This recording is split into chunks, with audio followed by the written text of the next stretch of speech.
How would anyone have a clue if they've never been on a set in TV what actually is happening? What about fun or career fulfillment? They're away from their kids for months. They're on the brink of divorce. Was there a specific story or experience that triggered it? The reason that all of these people coming from Hollywood are looking to work in YouTube is because my guest today transitioned from traditional media, aka Hollywood, to the creator economy a few years ago, and now she has become the industry-leading expert for people who are interested in following that path themselves.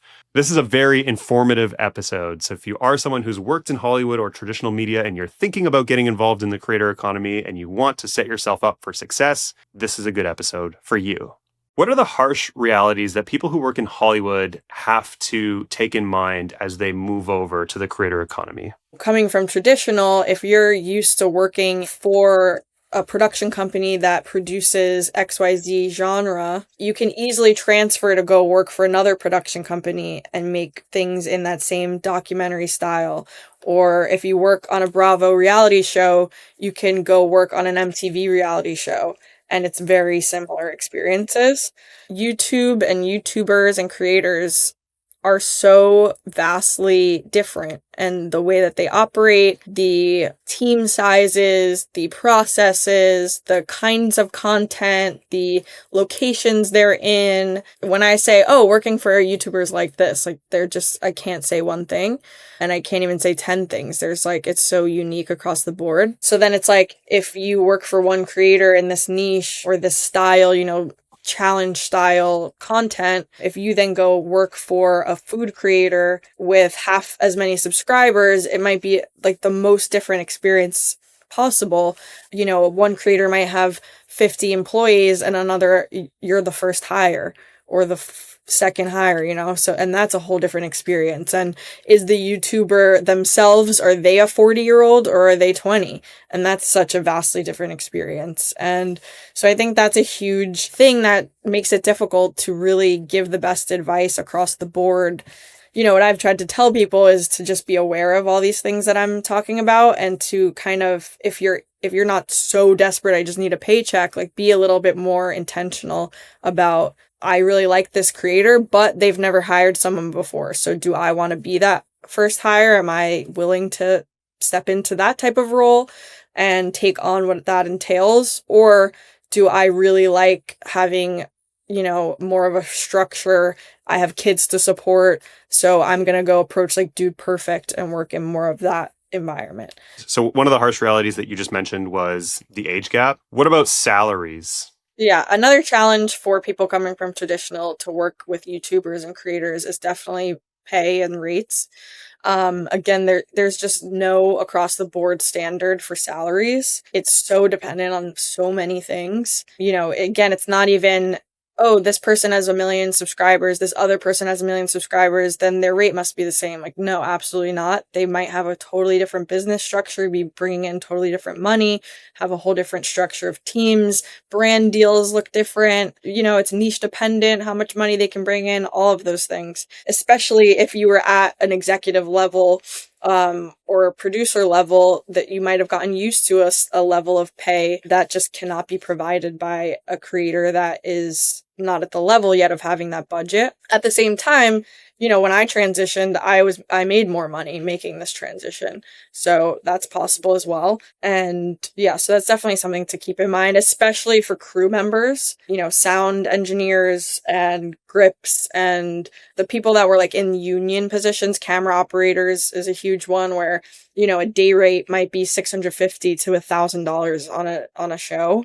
And that is not happening for a YouTube team to be able to pay that. What about working conditions? Really depends who you're working for, but in my personal experience, way better life experience once I transitioned out of TV. I was working 16-hour days, 6 days a week for 3 months at a time. You don't get paid time off, at least as a producer. There's no union. You don't get sick days. You don't get a break, a mandatory break, the way that the union workers would get. So that was just not sustainable, and that's why I left.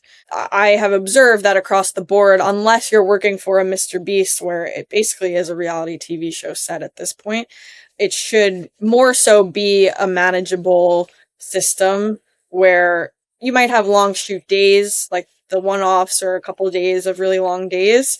But if you can set up the right structure and system, there shouldn't be a need for having that, situation that was in TV.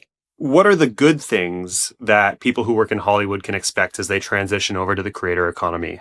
Yeah, I think a big one for me is ownership, really feeling like you are having an impact because the teams are so small and there's no network to sign off and give notes and approve and manage the budget. It's so internal and up to the creator who you, in theory, would be working pretty closely with. The final product feels way more like, okay, I had a tangible part in making this happen, versus working on a big show. By the time it even airs, it's like months after you've worked on it.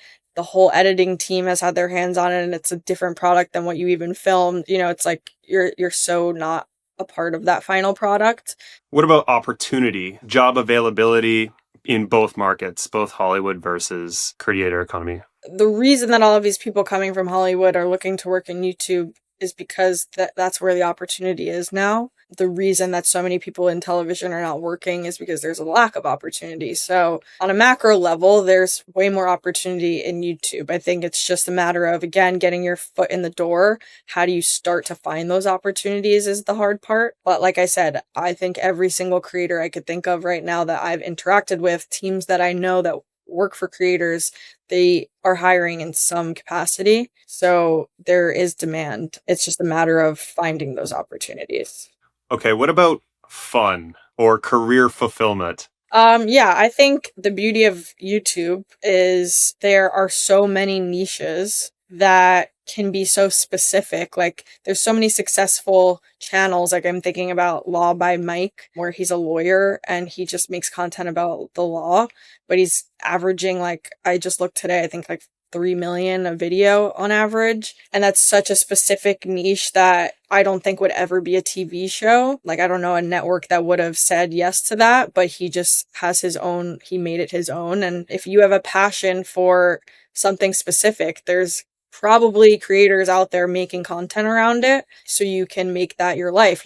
My last job was very fitness focused and I was a fitness enthusiast. And so that was a really good, cool aspect to be able to like create content around the gym, which is a part of, like, I go to the gym all the time and that was a part of my life. It really is more accessible. At the end of the day, it's more accessible to work in YouTube versus TV because of the systems and the traditional sense of there's decades now of that system working, that it's like who you know and your friends hiring you and that whole thing, where YouTube is still so new in the sense of creators having teams that there isn't a level of like, oh, you knew my last person or my cousin knows this person and that's how you got the job. It's like more of an accessible, just we're all starting from more of a scratch in a sense.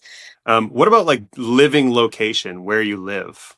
There definitely is still that element of New York and LA being the hubs, specifically LA more so, as I live in New York and I know creators here and teams here, but I do think there's more in LA. But that said, I had worked remotely for 2 years with a creator in a different state. I know other people that do the same. I know Austin is becoming a big hub for creators. I know people in San Francisco, a lot of the tech creators are there, of course. And then I'm thinking of so many random people that are in like Florida or Oklahoma, like creators that just, they live there, they got successful and they live there. I mean, look at Mr. Beast, he's in the middle of nowhere and he just can't do that and people are moving there. So, and then across Europe and elsewhere, there's little hub, Dubai is such a hub now. And the UK has so many big creators now and a whole network of people behind the scenes there. So I think across the board, there is definitely more opportunity for like not needing to stick to the big two cities.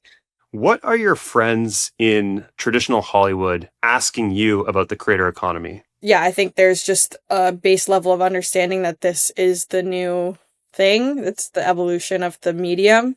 And so they know that they should get into it, but I don't think that there is a base level of ability to do that yet. Coming from traditional, there's not yet known rooms to go to or people to reach out to. Yeah, when I went into the industry, I started in traditional as well. I worked on shows like Big Brother and MasterChef and The Bachelor, albeit the Canadian version, so scaled down a lot. But when I got involved in the creator economy, there really wasn't the infrastructure that kind of exists now. It was really tough. Like you had to follow people you were interested in on like Instagram or something and just wait for them to say, "Hey, I'm hiring." So now it's cool because it's not really like that anymore. You can go to YT Jobs, you can go to Roster, creators are much more open to having teams compared to back then as well. From my experience, I still think there is very much that level of needing to be just following people and reaching out to them directly. And my mind always just also goes to the fact that there is a generational difference that is very hard to bridge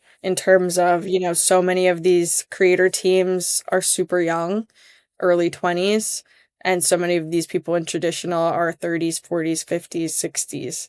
And it's a harsh reality, but it is the reality that, even that is very difficult to then approach a team made up of 20-year-olds as a 50-year-old. So it's a real reality. And that's what makes it also difficult for traditional people because, of course, given the history of traditional and how long that's been around and these veterans from there, it's like they do tend to be a little older and the creator economy and the creators tend to be younger. So is there anything they could do to not be overlooked, I guess? I mean, I think that leads into the event that I've created, fostering spaces where people can meet in real life. I'm glad you brought this up. So wait, give me what's the foundation of the event? Tell me like when, where, and then let's get into the why.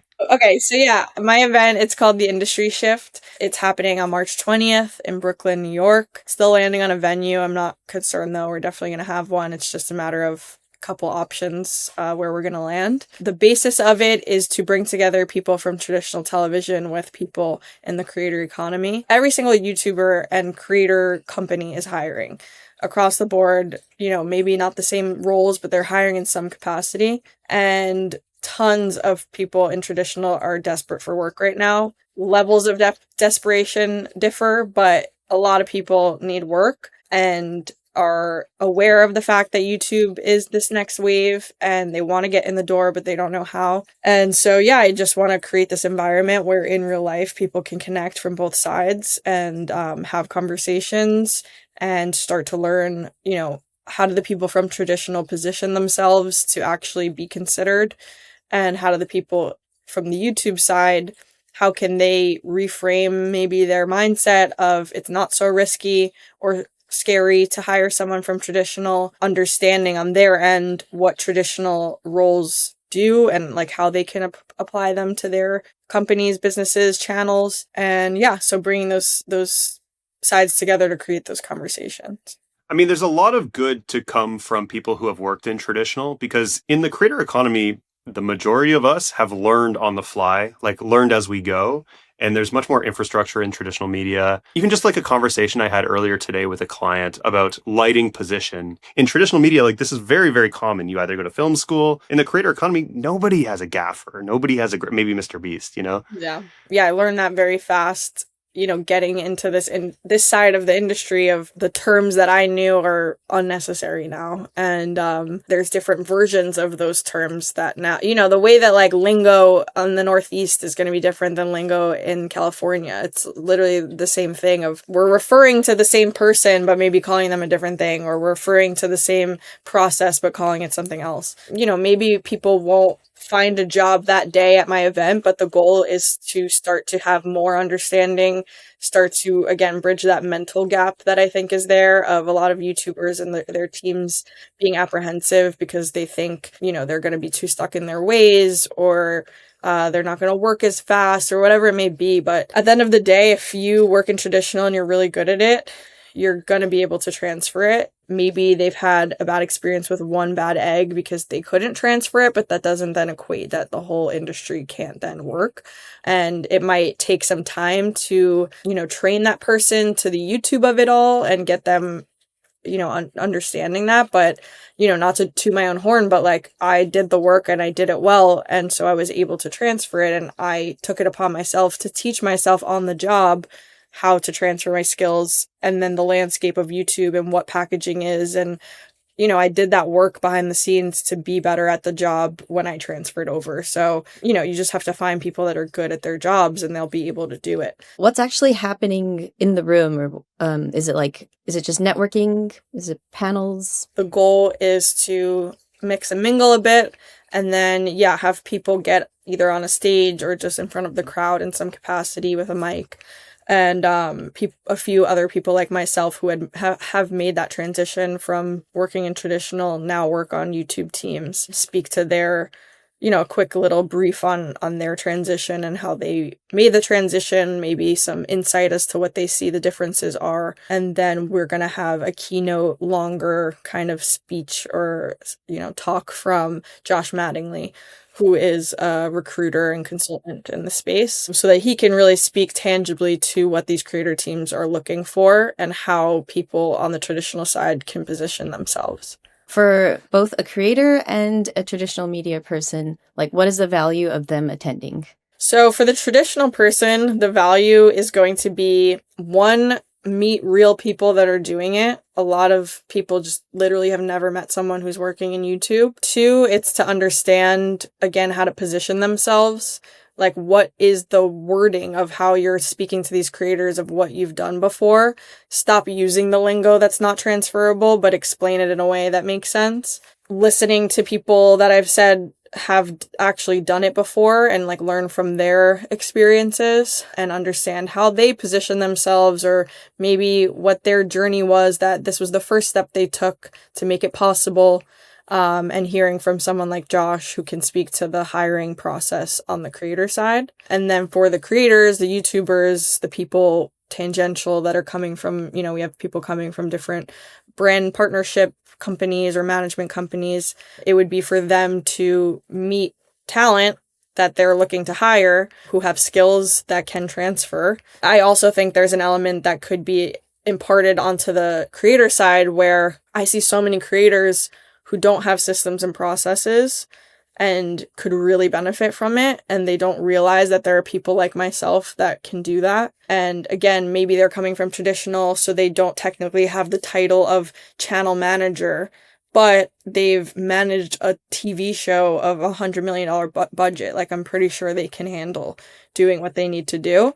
So it's, becoming more aware on the YouTuber side of what people can bring to your channel and actually help you with. Are these creators who are actually going to go to the event, do you expect them to have open positions right now and they're going to fill slots? I need a producer instantly. I need an editor right now. I need a creative director. Or is it for creators who are thinking about expanding their team, but maybe a position is not available now, or maybe they don't know what the next role that they need to hire for is? Yeah, I think both. I definitely intend to, start the night with broadly letting everyone know in the room who literally is here tonight and the types of people, so that they can understand the opportunity in the room. Because, at these networking events, you might, if there's not going to be 500 people at this one, but if there's 500 people and you can only physically talk to 20, you really missed out on a lot of potential connections. So figuring out a way to make those connections happen that you actually do want. And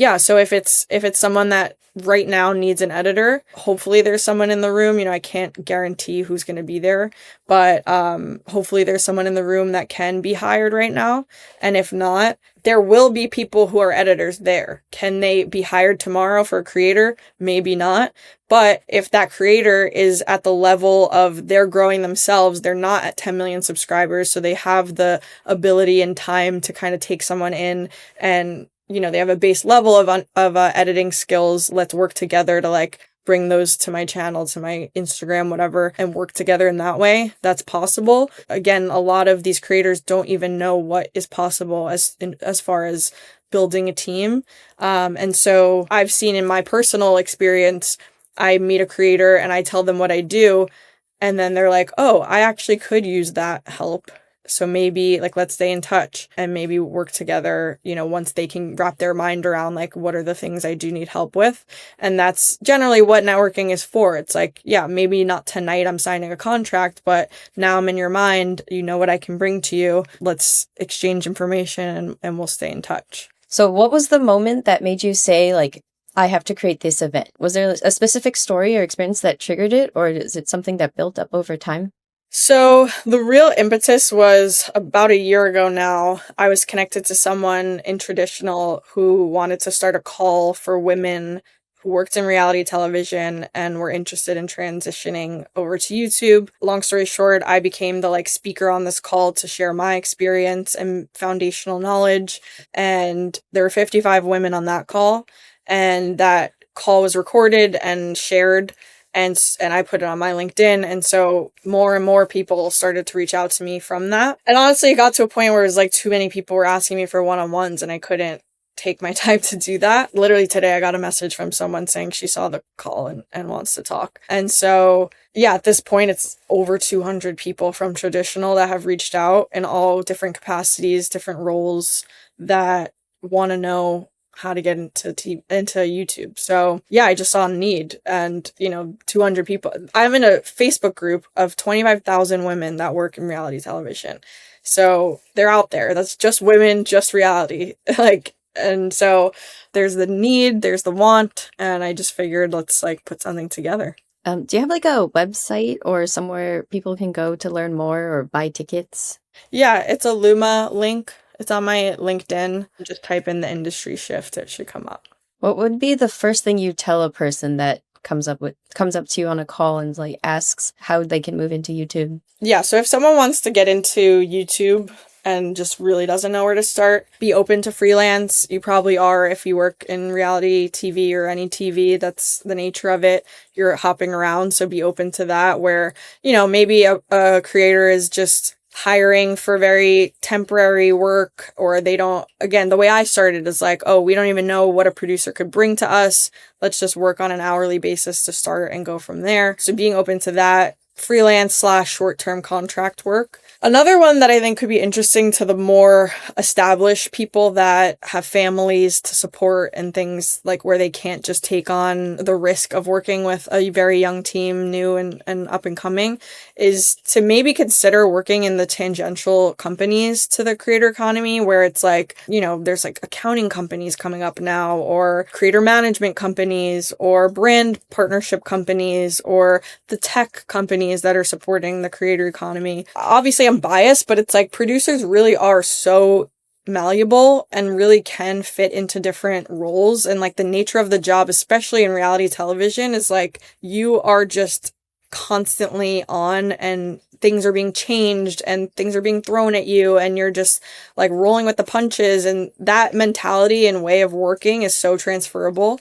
And so, again, it's then on the company, the onus is on them as well to be open to considering people like this, which is again part of my mission in bringing the two sides together. But yeah, I think that could be a really good way to approach this. Wait. Can you name drop a few of those companies for people who have no idea where to even look? Yeah, so I would start with companies management companies like Knight or Space Station. There's capital firms like Spotter and Everbloom. There's influencer marketing like Aspire and Creator IQ. And then also another way would be starting as a specialist, where maybe as a producer you do 10 things really well, but maybe hone in on one where you're I love the aspect that I had in production where I would have to book people's travel and make itineraries and do those logistics.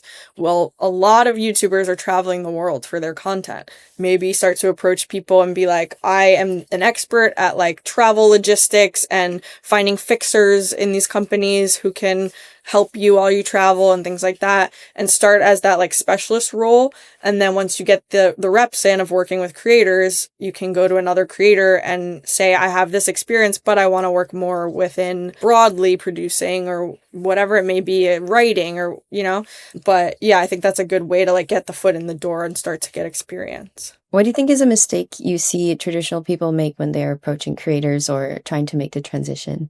I mean, I'm not in the room where they're actually speaking and trying, so I don't know exactly, but my inference is that they're coming to the table showing that they're really unsure and don't know, and kind of putting them in a position of being more inferior than they are. You have to approach these creators confidently and like, I know what I can bring to the table and I know I can do this. Again, not guaranteeing that you're going to change their life overnight, but I know that I can successfully manage a production budget of $10 million and do it efficiently. And I know how to set up systems and, that kind of thing, rather than saying an open-ended, hey, I don't know about YouTube. Can I work for you? I want to start working in YouTube, which I really do think people are kind of approaching it in that way.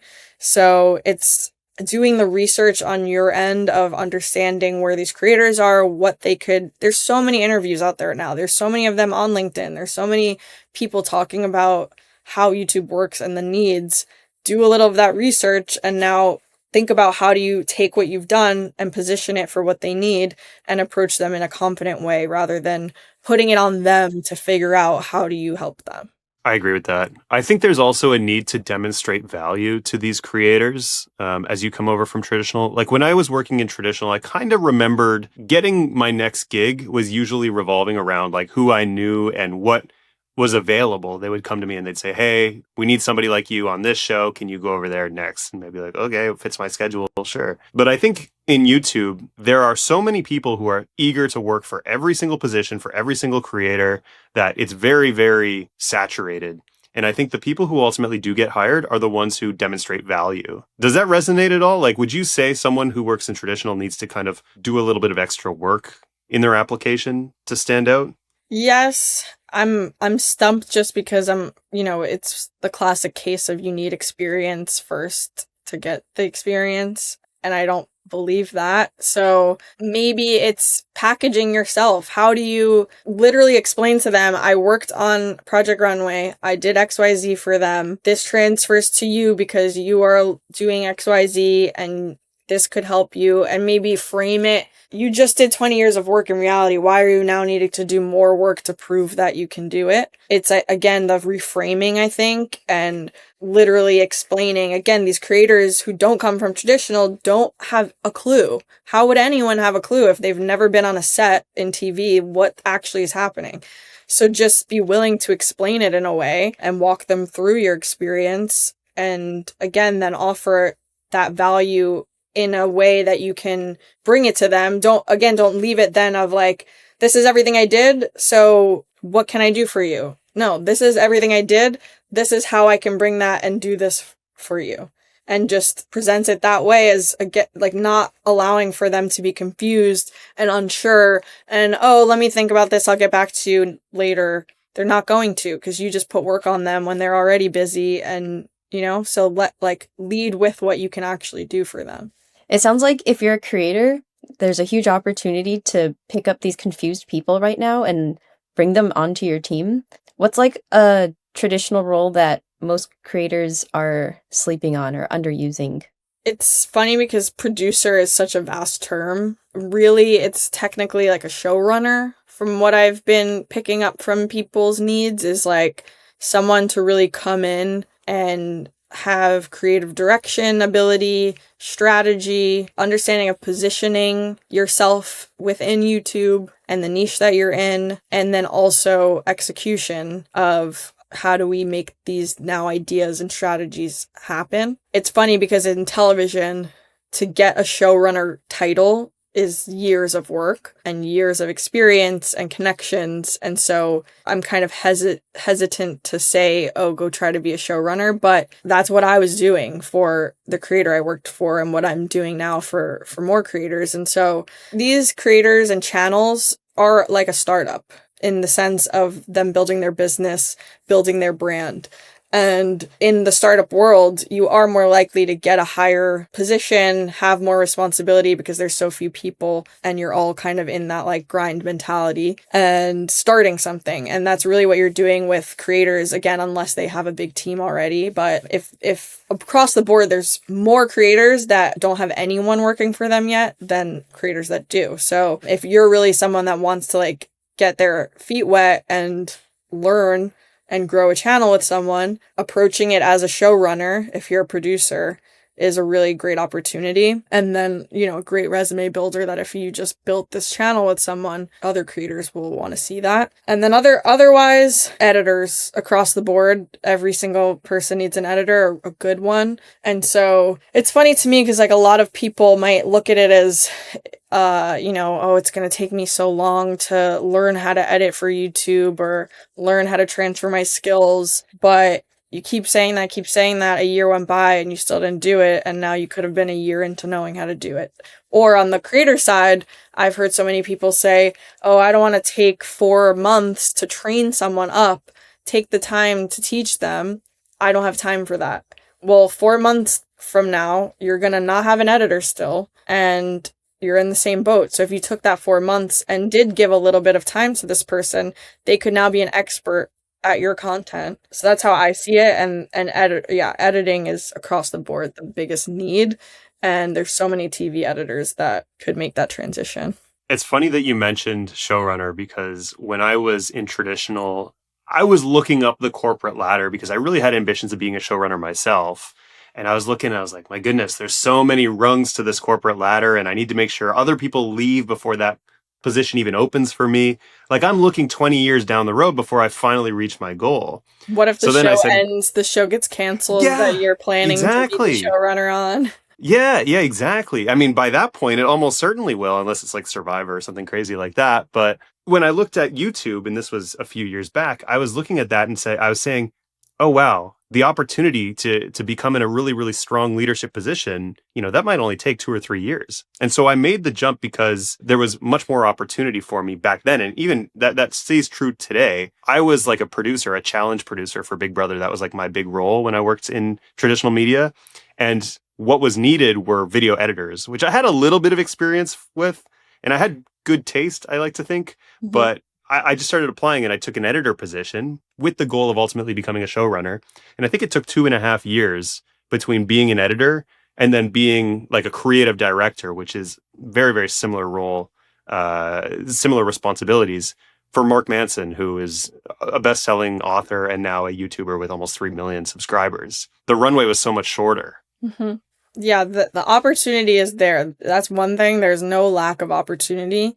It's just a matter of figuring out how to get that opportunity, how to position yourself to be capable of getting that opportunity. But yeah, there's so many creators, so much money to be made. All the advertising dollars are now going to YouTube. So it's possible. I've written a playbook to kind of set that foundational knowledge for people in traditional. Where can I get this? How can we get it to the audience? So it's not yet fully 100% done, but once it is, I will definitely be sharing more information on my LinkedIn. So everyone should follow me there and you'll see when I post about it. Tell us a little bit about your own transition from traditional into the creator economy. Yeah, so I worked in reality television for about 5 years, which I definitely recognize is not the longest time, so I don't claim to be an expert on that side of things either, but got a really good base foundation there, and I worked my way up from production assistant to producer by the age of 24 in 4 years about. And so yeah, I really felt great there, and I thought I was going to be a showrunner one day and own a network or something like that. But I just realized that the people that I was looking up to at work, I actually didn't want their life. They're away from their kids for months, they're on the brink of divorce, they're not sleeping or eating. And so I kind of really quickly was like, hold on a second. Once I got to that producing position, I was like, this isn't actually all it's cracked up to be. So I just started to consider what else is out there to be somewhere full-time and have more of a work-life balance. And it definitely took a while, but ultimately there was a YouTuber that was hiring for a producer, and I was following him, and so I emailed him and started working with him that way. Also, I wish I could take the credit of there was some master plan behind. I knew the landscape and I knew I should do that, but it really was just a lot of luck and timing that I landed within this side of the industry now. Okay, Jesse, I want to play a bit of a quick back and forth game where I name a traditional media role and you tell me what the creator economy counterpart role title would be. Okay? Let's start with the top, showrunner. Showrunner would be called a producer. Gaffer. Crew member. Production assistant. Production assistant. Production coordinator. Channel manager, maybe. Colorist. Editor. Sound designer. Editor. They'd have to transfer into being a full editor. They can't be that specific. What about a VFX artist? Same thing. No, again, it's hard to answer because yes, these roles exist exactly as you're saying them for some creators. It's just the odds of finding consistent, well-paying work being that specific are low. Okay, who are some that I missed? Well, I look at it more from the reality TV lens of titles. So like, segment producer or story producer, creative producer, all of those are just producers. A story producer is a creative role, but then like a technical producer is a producer role, but in the creator economy, they're just producers. Yeah, again, Mr. Beast's team calls them specific roles, but sure, he's an outlier. Yeah, but I think from my experience, as you get lower on the totem pole of creators and their teams are more broad, they're going to have more broad titles. I was a story producer in reality, but that did not make sense to call me that when I when I work with a YouTuber. So there are like hundreds of different roles in traditional media, and I feel like there's not as many different titles in the creator economy. How do people who work in very specific roles position themselves as they transfer over?